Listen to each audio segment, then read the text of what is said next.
Kesiapan Stadion Gelora Sriwijaya Jakabaring Sport City untuk Piala Dunia Under-20 pada Mei 2023 ini baru di angka 20%. Namun Direktur Jenderal Cipta Karya Kementerian PUPR Republik Indonesia menyebut jika renovasi harus selesai di awal Maret 2023 ini.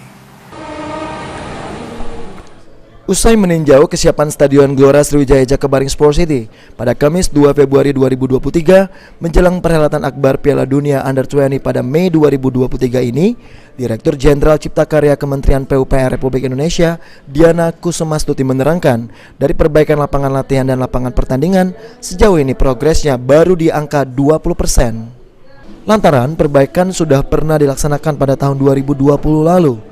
Kini fokus pengerjaan hanya pada bagian lapangan saja, seperti penghijauan rumput, serta renovasi sejumlah fasilitas penunjang seperti toilet dan lainnya agar sesuai standar.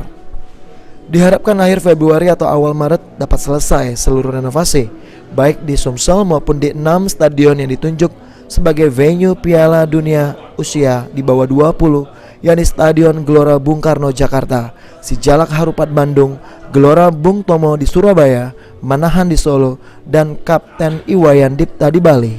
Baru kemarin ya mulainya ya.